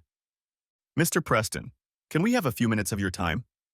One of the police officers asked, judging by the name tag Lawrence. We have some questions about the theft of a brown 1969 Plymouth Barracuda belonging to one Jonathan Williams at last night's car show. We understand you were there and would like to talk to you. I let the two men in, invited them to sit down, and offered them each a cup of coffee. An employee from another office, Hinton, judging by his name tag, accepted the coffee, but Lawrence declined. Lawrence started the conversation when I brought the coffee, creamer, and sweetener. We're trying to find any lead we can. You were there, and from what we understand, you took pictures of the people at the exhibit. We were hoping to get copies of them and ask you other questions. Frankly, Mr. Williams somehow seems to think you may have been involved. We don't agree that you were involved, but Mr. Williams has given us a motive. That said, we know where you were at the time of the hijacking. At least 30 people have already stated that you were at the 1960 Best Car Awards and actually drove it. Mr. Williams himself admits you were there, but insists you know something. What motive could I possibly have? I mean, I don't like Jonathan, but I have no reason to hate him. Heck, he dated my wife before I really got to know her. Their breakup, because he couldn't keep it in his pants with other girls, eventually led to us being together. He can be a bit of a jerk, but really, I should be grateful to him. And are you grateful, Mr. Preston? What do you mean? I can't discuss that right now. It sounds strange. Anyway, the last time I saw Jonathan's car was around 4 or so. Jonathan got to the tent closer to 4:50, maybe 5. And yes, I can give you the pictures I took. I walked over to my computer and plugged it into my phone to download the pictures, then copied them onto a small, inexpensive flash drive and walked back to the officers, who were discreetly looking at everything in the room. It was not pleasant when police officers showed curiosity for no apparent reason. Here are the pictures, Officer Lawrence. I'd like to have the flash drive back when you're done. I'm curious as to why, other than the pictures, you're here. You said Jonathan thinks I did it? At that moment, I heard a slight sigh and looked up to see Marie. I knew the reason for Marie's sigh was the presence of police officers in the room. Honey, these are Officers Lawrence and Hinton. They want the pictures of the crowd and members' cars that I took yesterday. Oh, Mrs. Preston, can I talk to you for a minute? Hinton asked. Of course, what do you want? In private? She looked lost and pale as she led him into the kitchen. What are you talking about? I asked Lawrence. Just need to verify something Mr. Williams said. Now tell me, where did you go after Mr. Williams's car was stolen? I laughed. Yeah, I stayed there for a little while and then came home. Marie, my wife, wanted to go out to dinner, so we went to Red Lobster and then came home. Why? You make it sound as if I had something to worry about. No, nothing like that. He tried to allay my fears, but I knew more about what was going on than he did. He and his partner were trying to find out from my so-called loving wife if the motive asshole had given them was real. Anyway, that was the end of the conversation. After a few minutes, Marie and Hinton returned to the room. Hinton nodded to Lawrence and they got up to leave. Thank you for your help, Mr. Preston. If you remember anything that might help you, here's my card, he said, handing me a card with his contact information, and then both men left. What did they want to talk to you about? I asked Marie. She went a little pale when I asked, but then she said, he just wanted to talk about our old relationship when we were dating and whether you and Jonathan get along. Not too well. He's actually kind of an asshole, I replied. He's not that bad, but he's not you, that's for sure. I love you, Hank. I don't know. He treated people really badly at the show last night, and he was a bad sport, plus he called his Barracuda a magnet for women. He sounds like an asshole to me. Yeah, he sounds like an asshole, but he's not important. After all, he's not my husband, the man I love. He's just some guy, some asshole I dated. I love you, Hank. I realized what she was trying to accomplish. She wanted me to say it to reassure her. I love you too, Marie. It hurt me to say it. I knew it was a lie. I knew it was true. And I didn't want to say it, but it wasn't time to stop doing it yet. Bobby called later that day and begged to meet. We talked on the phone, mostly about nothing, like fishing. I wanted to ask him how it went, but didn't dare. Life went on as usual. A few days later, I met Bobby again at the DQ. We sat and ate, talking about nothing. We only briefly touched on the subject of the car being stolen, since it was now traveling around the world, but asked why. With so many other decent cars at the show, someone would steal this particular one. We knew, of course, but it didn't come up in conversation because we wanted to avoid being overheard. We speculated as to why someone would want to steal this car. It had already been revealed that the thieves were wearing jackets that said classic cars, and the Dodge Coronet logo that also adorned the truck. As it turned out, they were stickers that had peeled off, but they were enough to fool people. And both of us mentioned in passing that Williams was at fault, and it was insurance fraud. I don't know if the police heard this conversation or not, or even heard about it directly, although we talked about it loud enough that a couple other passers-by must have heard. We hoped the rumor would spread. 10 days after the theft, he finally came looking for me. On the one hand, I was surprised he hadn't done it sooner. He wanted my woman, and he figured I had taken his most prized possession. He had sprung me in the parking lot outside my work on Tuesday night, just as the 5 men I worked with were getting out of their cars. I'd already seen his usual car in the back lot, so his appearance wasn't a complete surprise, but I let it appear that way, and getting stabbed in the back hurt like hell. It didn't help that he then crashed headfirst into the roof of my car. "Where's my car, asshole?" After that, he crashed face first into the back of my truck. You couldn't take Marie away from me, could you? She was supposed to be mine from the start. You're just a wuss, you piece of shit. Where the hell is my truck? I was a little stunned, but I knew it was coming, but my coworkers at work didn't. It took a few minutes before they got to me. I blacked out because the next image I saw was the paramedics working on me. I turned my head and saw him lying 5 feet away from me, his hands cuffed behind his back. That bastard stole my car. He stole it. That limp little prick can't take care of his wife and is mad at me for helping her. You've got to beat it out of him where he put my car. He yelled. I could hear my boss in the background talking to some of my coworkers. They were discussing my marital status and whether I was some kind of car thief. I decided to play up the situation so that I would have plenty of witnesses to him saying this. I tried to say something like, "Marie cheated on me? With you? You bastard. I will destroy you." I know the blood was bubbling in my mouth when I said it. I'm not sure anyone could have understood me. I felt a prick in my arm as the paramedic inserted an IV. A moment later, I felt my arm go cold, and after a few ragged, gurgling breaths, I remember nothing. After Marie's betrayal, I woke up in a familiar place, the emergency room. I didn't wake up immediately after hearing the words, "His lung was punctured," and it was very hard to breathe, and it felt like someone was choking me and sitting on my chest at the same time. I felt a strong, metallic taste of blood. Then nothing again. I woke up for the first time on Saturday, exactly 2 weeks after the theft. Of course, I hadn't realized it was Saturday. My last coherent thoughts had been on Tuesday, when Asshole had attacked me. I was surprised by the way he felled me with a stealth punch. I was expecting something, but maybe not this. I thought he was going to hit me with the proverbial lead pipe. As it turned out, that wasn't quite the case. He hit me with the jack handle from his car. I was unlucky. One of my broken ribs punctured my left lung. As I now know, I barely survived a 7-hour surgery to repair the damaged lung. Even despite my best efforts, it is unlikely that it will ever function as well as it used to, and for the rest of my life I will have reduced vital lung capacity and blood oxygen consumption. Therefore, I will never be able to run the Boston Marathon. Fortunately, I didn't make it my goal to run marathons. When I opened my eyes, I saw that I was in an isolated room, white, brightly lit. On the wall next to the nightstand under the TV hung a chalkboard with the words Dr. Wisnowski and RN Maggie next to one of those "How are you feeling?" pain charts. I wasn't in pain, I wasn't hot, I wasn't cold, I couldn't feel my fingers or hands or arms or legs or toes. The only thing I felt was a pain in my throat because of the tube in it. I forced my hand to move and heard a loud, shrill alarm. A moment later, a beautiful young woman burst into the room. I suddenly remembered all those stories about nurses. "Mr. Preston, please don't move. You need to be calm. You are in a hospital. You have been attacked and need emergency surgery.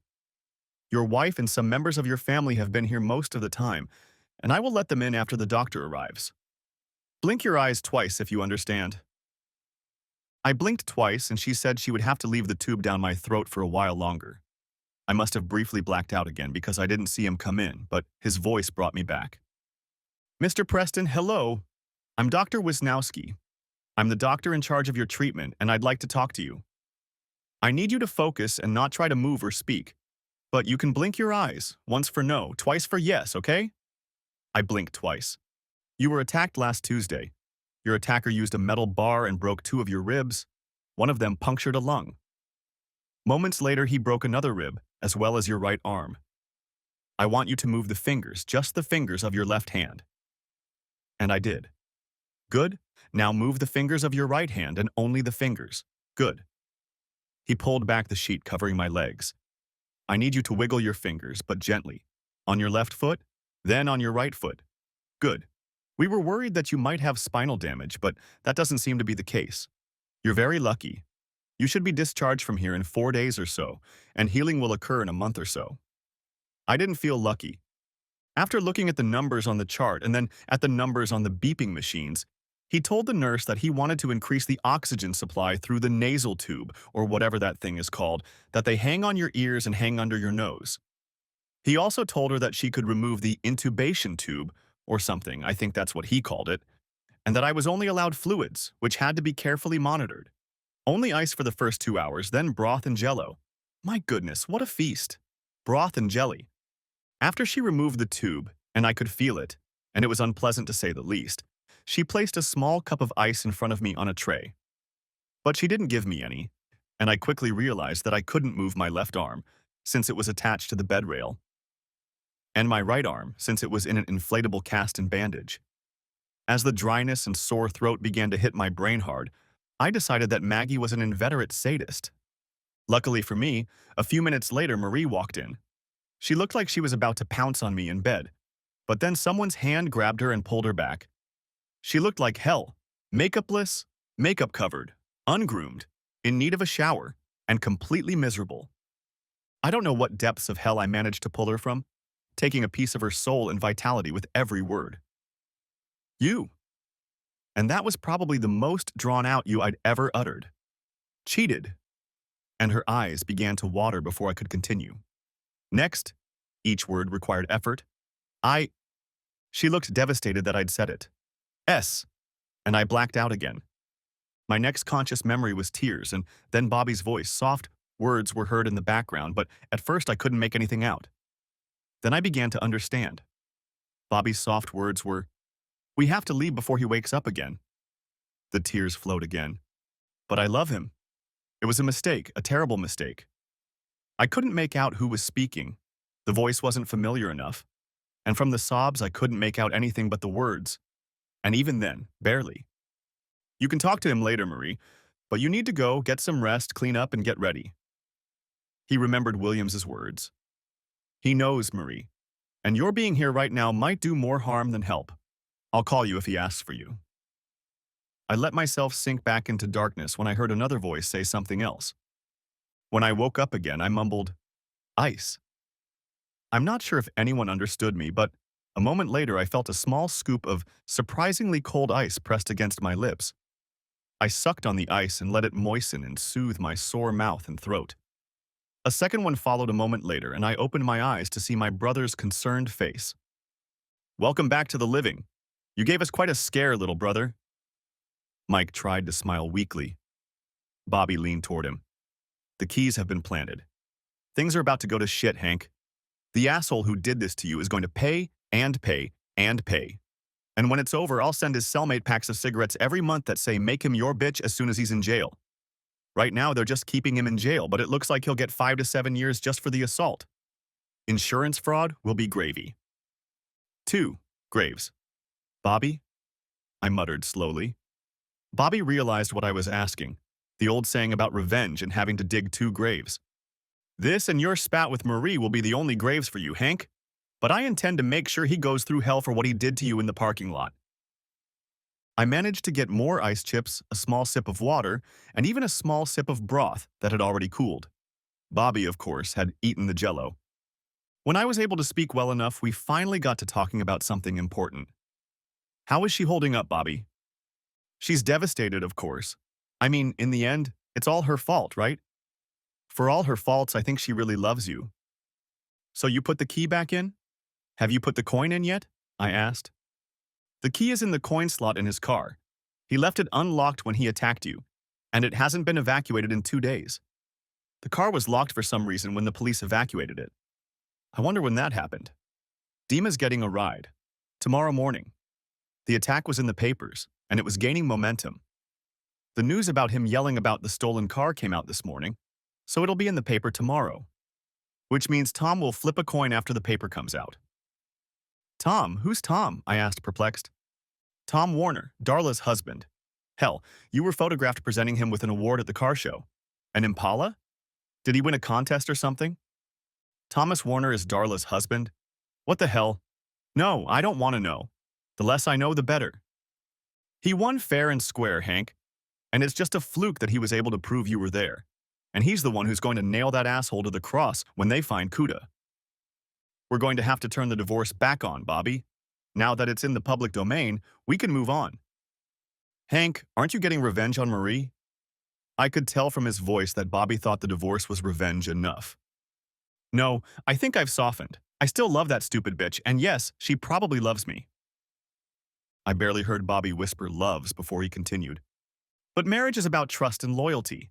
She hurt me and violated that trust. She hasn't been faithful. I can't stay married to her." I cried a little. It was pain, I swear.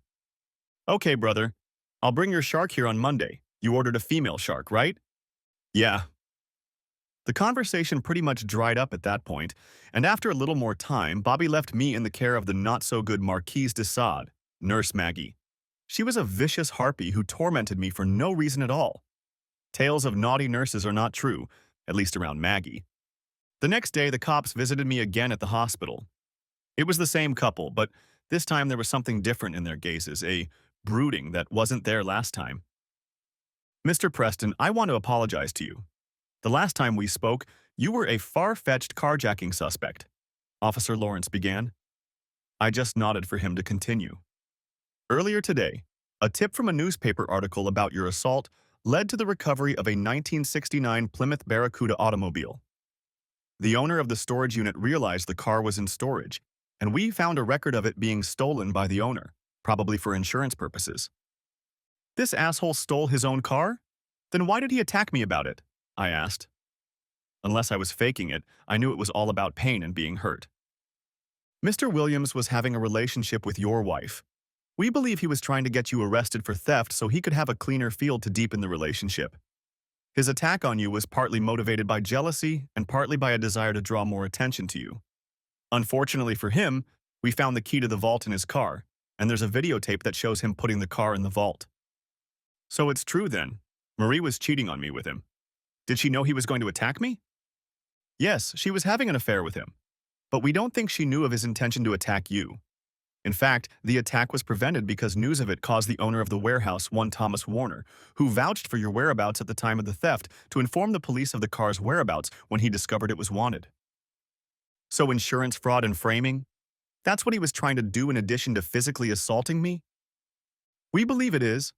The DA has charged him with assault with a deadly weapon, simple assault, insurance fraud, lying to the police, and all the other charges they think they can bring. I'm not sure this will be looked upon favorably, he grinned, especially since most criminals lie to the police. But he has a case. He's looking at a minimum of 8 years, and they're trying to get more every day. Since he's a clear danger to you and could escape, they were able to deny him bail on the assault charge. The additional charges will make it easier. We talked for a few more minutes, and then they left. A few hours later, Marie showed up. She looked scared and like she had been crying. I saw her and got angry. I could vent the anger and resentment I felt now. I could express my pain. But I saw pain in her eyes too, which surprised me at first. How could she feel hurt because of my pain, my resentment, my anger? Eventually, I realized that she felt pain because she knew she had caused it. Her actions had hurt me, had ruined us. Hank and Marie, the golden couple, at least in our eyes, who would always be together, always love, and who had been in sync for so long. Bobby asked me to give you some time before I came over to talk to you. I'm sorry, Hank. I don't know why I did it. It's not about you. It was never your fault. And I never would have believed he could hurt you like that or try to put you in jail. I'm so sorry. What do you say to that? The pain he caused me doesn't compare to the pain you caused me, Marie. I wasn't enough. I gave you my heart, my soul, and it wasn't enough. I gave you my love, my faith, my trust, my loyalty. And it wasn't enough. You killed me, Marie. You took one of the two things I unwaveringly believed in and you destroyed it. The only thing you could have done to hurt me more was Bobby. I need you to leave, Marie. I love you too much to look at you knowing what you've done to me. I love you too, Hank. I know you don't believe it, but it's true. I love you with all my heart and all my soul. I'll do anything you ask. I created this hell I've driven you and myself into, and I agree that only you can get us out of it. She walked away with an expression of devastation on her face. And I still love you, Marie, I whispered as she walked away, tears streaming down my face again. As Scarlett O'Hara said in Gone with the Wind, tomorrow will be another day. The next day was indeed different. My new lawyers had arrived. That's right, lawyers plural. A female shark, Tamara Hughes, and another man she introduced as a civil litigation attorney, Mike Bass, with whom she had already worked. She led the discussion and immediately wanted to badmouth Marie. I had originally wanted to do that myself, but Marie's brief appearance the day before had dampened that desire a bit, and combined with my earlier conversation with Bobby, it called for a softer approach. I decided I wanted to just split the property, only she would get the house and I would get most of our savings. I didn't want the house, not after he trashed it, but I couldn't find it in me to hurt her in retaliation. I'd loved her too much, and for too long to hurt her more than I needed to. I guess my anger and resentment had dried up. The anger, the hate. It takes energy to keep the heat and fire going, and I just couldn't keep it up enough. My shark was a little disappointed that I wanted to be fair to her. I got the impression that some woman had hurt someone she cared deeply about, and she wanted others of her sex to suffer when they hurt an innocent person. but I also think she understood. And then the smile got even wider when the conversation finally turned to Jonathan Williams. Bass spoke out on the matter. We should sue him for the injuries he caused. In fact, maybe we should hurry up so we can freeze assets before trial, and then he'll have less money to defend himself.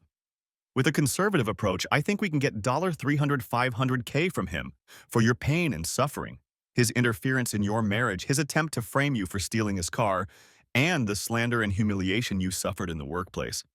If we get the right judge, the amount could be more. And the car, too. I want his car. He took away the most precious thing I have, my wife, so I want his car. And then I heard Miss Hughes start to laugh. Oh yes, I like that idea. If I can't find my wife, at least I'll help you crucify him. Marie was told that she had to meet with Miss Hughes in a few days, that there were papers to be signed. Bobby went in my place and later told me that she cried for 10 minutes before she picked up a pen. When she tried to sign, her tears soaked into the papers and they had to be retyped so she could sign them. This was not pleasant to hear. But Marie didn't protest, didn't object, didn't ask for anything. She trusted me enough to sign the papers. 90 days after signing, we were alone again. It was depressing. 19 days after the attack, the hospital finally sent me to a rehab center, where I was to spend the next few weeks. On the day I arrived, they brought me a flower arrangement with one blue hyacinth and one daffodil. There was no card, nor was there a postcard, as they brought the same arrangement every 3 days after that. I don't know what the symbol was, nor can I vouch that I know who sent them, though I suspect it was Marie. After discharge, I went to live at Bobby and Sue's house until I was fully capable and had my own place. Bobby, Evan, and a few other friends of mine took my belongings from the house and moved them either to Bobby's or to a storage unit. The trial went quickly. I was surprised because I had only been in foster care for 2 weeks by the time of the trial.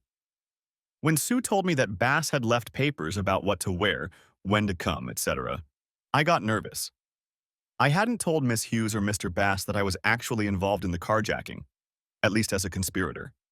I also knew that I really didn't want to lie under oath, so I was very careful about what I signed on the papers. I really didn't want to switch places with the Zasrans depending on which side of the court I sat on. However, I had nothing to fear. I was never called to testify. Others did, deciding that I was too traumatized by traumatic events to be reliable. I expected Williams' attorney to subpoena me, but he didn't. That meant I wouldn't have to perjure myself or say, I don't remember. Of course, it made little difference. The district attorney denied Williams bail because he posed a danger to me. In a normal situation, this would have meant that the attorney would have prepared a lawsuit for the defendant, but that didn't happen in this case, so Williams was forced to sit in orange jail clothes during the trial. I later learned that the reason for the poor choice of attorney was that it was the cheapest attorney Williams could find. He assumed that the case would be overturned, or at least be cheap, and he could spend his money on a good lawyer. Big mistake. The whole trial took 2 days, much longer than I had anticipated, because Bass insisted on admitting a lot of additional testimony and evidence into evidence.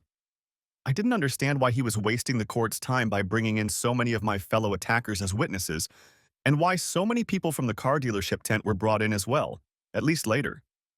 It was a nasty trick my lawyers played on Williams.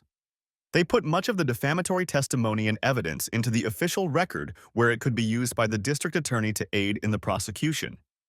In addition, the court reached a quick verdict, resulting in the case being won by a significant margin, more than I asked for. It also didn't hurt that Williams was caught trying to hide assets. After the attorneys got their cut, I received $483,000 after taxes, and a brown 1969 Plymouth Barracuda. The car brought me more joy than money, although the money was good, and it was enough to buy a couple of equally good cars, including a '63 Mach 1 and a Vet with split rear windows. I got almost as much pleasure 8 months later when the verdict in the criminal case was announced. The asshole got 11 years, much more than the 6 or 7 Bobby had told me about at first. I decided to go to the last divorce court hearing. By then I was walking, though still using a cane, and could drive. I drove the Barracuda that day, simply because I wanted to get myself out of the depression I was in over the dissolution of my marriage. I never thought it was possible that Marie and I wouldn't be together forever, even before the butter pecan incident. But here I am. I entered the courtroom with Miss Hughes. She was attractive, I suppose. Average height, small-chested but with a butt like Jennifer Lopez. Nice face, medium-length hair, pulled back in what was called a loose bundle. Yes, I had time to catch a glimpse of her. I'm a man. That's just the way we are. But she was not what my heart desired. I looked around the courtroom and saw Marie. She looked, as she always did, beautiful. Maybe she wasn't a Hollywood beauty. She may not have been Marilyn Monroe, but she could very well have been Mary Ann from Gilligan's Island. I didn't look at my Marie. That woman no longer existed. In front of me stood another woman who didn't have that fire in her that I loved. I was looking at a woman in mourning. The judge brought the court to order and began our case. Tamara spoke a few words that I could barely hear. Marie's lawyer said a few words I could barely hear too, and then said that Marie had something to say to me in the court. This surprised me. She stood up and looked at the judge. She smiled weakly and then turned and looked at me. Turning to the judge, she began, Your Honor, I was the luckiest woman in the world. I had a man who loved me and who I loved. I had dreams that soon we would start our family. I dreamed of our children and the love we would have. And then I shattered those dreams. I made a mistake, and in a moment of weakness, I betrayed my husband to remind myself of the what-ifs from my past. Sometimes the past has to stay in the past. It was my fault, not my husband's. I had a brief affair with an ex-boyfriend, and my husband and I's relationship changed almost instantly. Even now, I don't know why he realized something was wrong, but he did. In the end, it didn't matter. I set things straight on my own. And that's my biggest shame and my biggest regret. Then she looked at me, turning away from the judge. Hank, I want you to know that I will never forgive myself for betraying you. I was weak, I was stupid, and I was wrong. I can't undo that, and I know you can never fully forgive me for what I did. I don't want you to set me free, but I understand that you need to be free in order to heal and be whole again. I will give you everything you ask for, willingly, as I once gave all of myself to you alone. I know that if that were true, you would still be mine and I would still be yours. But I blew it. I hope one day you will find it in your heart to forgive me and love me enough to let me back into your life. Know that if you do, I will always love you and never hurt you again. And know that if you don't, I will still always love you. Turning to the judge, she added, Your Honor, my husband has been more than fair, more than just in his treatment of me. The man I betrayed him with is now in prison. He is being tried for a brutal attack on my husband, committed in order to free me to be with him. He tried to blame my husband for this crime. I cannot, will not, allow Hank to be hurt in this way, and I will not allow him to hurt me more. I am asking you to sign the divorce petition and give him a divorce on the terms he offers. Please, just don't let me cause him any more pain. I could see tears streaming down her cheeks. I know that my own eyes were keeping me in suspense as well. The judge thought about her request for a moment, then turned to me. So, Mr. Preston, are you sure you want a divorce? I can schedule a counseling session. Your Honor, I love Marie. I will always love Marie. I just can't be her husband anymore. I need to be a man, Your Honor. Marie knew my past, my history. She had a similar experience herself with the very man she cheated on me with, fornicated with me when she was the victim of betrayal. I think that's the what if she was talking about. I love her, Your Honor, but I can't be her husband. The pain is too great for that. The judge nodded sadly, then raised his gavel. For a moment he looked at Marie, then at me, then at his gavel. Quickly lowering it, he pronounced, The petition for divorce in the case of Preston v. Preston is granted. I thought I would never hear those words. Words that took a piece of my soul with them. Words that heralded the official end of my marriage to the woman who was most likely still the love of my life. We walked out of the courtroom, me with my lawyer, Marie with hers. Tamara held me back for a moment to discuss the upcoming criminal trial against Williams, mostly giving me advice on how to behave. She knew that part of her job in this case as the man's defense attorney included getting revenge on that asshole. As we were nearing the end of our conversation, I felt a light touch on my shoulder and a familiar scent reached my nose. I half turned to her. I hope this helps you find the happiness I stole from you, my love. And then she was gone. And even in the crowded room, I was alone. Life went on. By this point, I had started working again. Bobby and I went fishing, adding Evan to our regular outings and occasionally seeing Tom, who was becoming an increasingly good friend as time went on. I found a house bigger than the old one but empty and moved out of Bobby and Sue's spare room. I needed it anyway. At some point, I found out I was going to be an uncle and they needed the space. It was a bittersweet moment for all three of us, like dark chocolate when the news is both incredibly joyous but still leaves a bitter aftertaste. The new place had a large two-car garage, so the Barracuda was once again the queen of the garage, although it was used on an ad hoc basis, and at least once a week we drove to DQ. I was sitting at one of the picnic tables, looking at the stone cow, one of DQ's unique features, and contemplating my life when I felt a strong hand on my shoulder pulling me close. "Stop looking so glum, Hank. Hell, you got one of your Oreo Blizzard. At least you can smile while you eat it," Bobby began. "Hey, bro. Looks like Sue couldn't act fast enough to stop you from going to DQ tonight, huh?"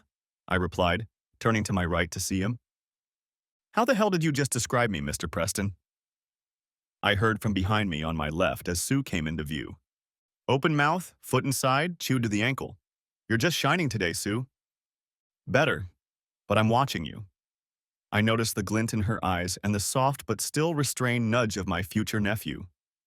"Watching, always watching," I repeated in my best Roz voice from Monsters, Inc. "Hey, honey, get your brother a peanut butter milkshake on me, will you?" She quickly replied to Bobby. We all laughed. After a minute or two of laughter, Sue got more serious. "Bobby finally told me how you know, and also told me everything else. I should spank you both for putting yourself at such risk. But I love you both too much to do that. Don't ever do that again. And if I'm ever tempted," she mumbled. "Not likely." And then started again. "I'll remember you and Marie, and I promise it will never happen to me and Bobby." And of course, she started giggling and then humming the old Janis Joplin song, Bobby McGee. After all, freedom is just another word for nothing to lose. But feeling good is good enough for me. Good enough for me and my Bobby P. And with those words, she smiled, took a spoonful of caramel and wet walnuts from Bobby and took a big bite. "Just don't treat me badly and you'll never have to worry about being free, baby," Bobby told her, looking only at his bride. "Get a room, guys. Oh, wait, that's what happened." I nodded toward the baby bump. Sue giggled and simply replied, "Uh-huh." As we finished our treats, Bobby finally brought it up. "Hank, you need to take a real stress relief vacation. You've been moping around for months now, and we all want Hank back. It's time, Hank. Find some hot stuff, get on the I-65 freeway and head south. When you get to Mobile, turn right for New Orleans or left for Tampa. Either way, drive. You've got the money, and your boss isn't going to fire you. He knows as well as we do that you need to get away for a month or so." "What about the baby?" "Well, we have these things called cell phones, and we also have calendars. I said a month or two, not 4. You could take 2 months and come back to help me finish painting the room." "I'll think about it." And after I left that night, I did. I thought about it a lot. The Barracuda had never traveled farther than Indianapolis from Shelbyville. It had less than 4,000 miles, but it was still a car that deserved to be driven. And Bobby was right. I needed to get laid, needed to get cleaned up. So I made arrangements at work and met Bobby at DQ. That's where I was going to tell him I was leaving. I didn't know where the road would take me, but I was going to leave. I packed light, taking only a small overnight bag. That would be enough because I was going to let the wind carry me wherever it wanted. Imagine my surprise when, as Bobby and I sat at the table, Sue and Marie drove up. They were friends, and had been since I started dating Marie. I should have known that one of the few people who would be there for Marie would be Sue. Marie was with me when I introduced Bobby and Sue on their first date 5 months later. She looked good, and my heart fluttered a little. Must have been from peanut dust or something.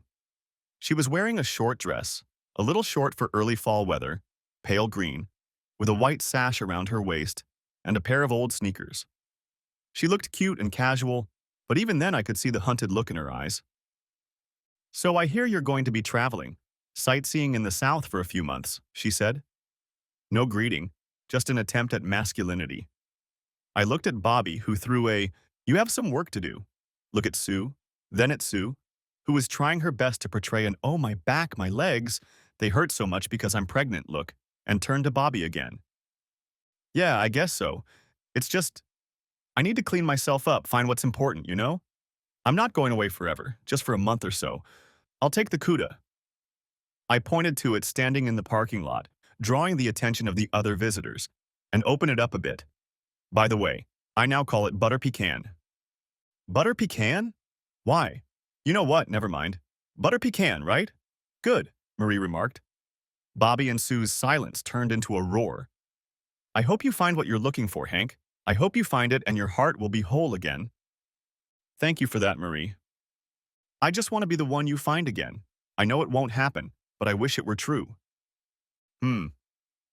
I didn't know what to say in response. I finished my ice cream, hugged Bobby and Sue, and then slowly walked to the car. Marie followed me at arm's length from the table with a look of regret on her face. I got into the car and started it, hearing the throaty roar of the big V8. I got out of the car and walked over to put the top down, letting the wind flutter my hair and allowing me to truly enjoy what the car was giving me. Once back in the car, I looked up and saw Marie still standing there looking at me, tears streaming down her cheeks, but she was still trying to show herself brave and strong. I shifted my gaze to the table where Bobby was looking at me, stroking Sue's bulging belly, and then turned back to Marie. I looked at her and realized that even though we were divorced, even though she wasn't the most beautiful woman in the world, and even though she cheated on me, I loved her. She was a slut. She was my blushing bride. She was a sinner. She was a saint. She was a whore. She was my whore. She was my pain. She was my joy. They say that in the end you have to ask yourself if you're better off with or without her. I knew I could live without her. I knew it. Bobby had given me that knowledge back on that fishing trip, months ago. But it wasn't about whether I could live without her. It was about the fact that I didn't want to live without her. We might never get married again, but I knew I still wanted her. I stood up, opened the passenger door of the car and looked at her. The expression on her face, so mournful and sad, had changed just as much. I saw regret replaced with hope, regret replaced with joy, and pain replaced with love. And I saw lust, a lot of lust. And so, 10 minutes later, I was sitting behind the wheel of the Barracuda, which will forever be known as the Butter Pecan, on the I-65 freeway, and Marie was holding out the Hummer for me. I felt the first raindrops splash on my chest and the scent of Marie's hair wafted to my nose. Somehow the dream I'd had months ago was almost coming true. The end. Thanks for watching. I hope you enjoyed. Subscribe to my channel and stay tuned for the next videos.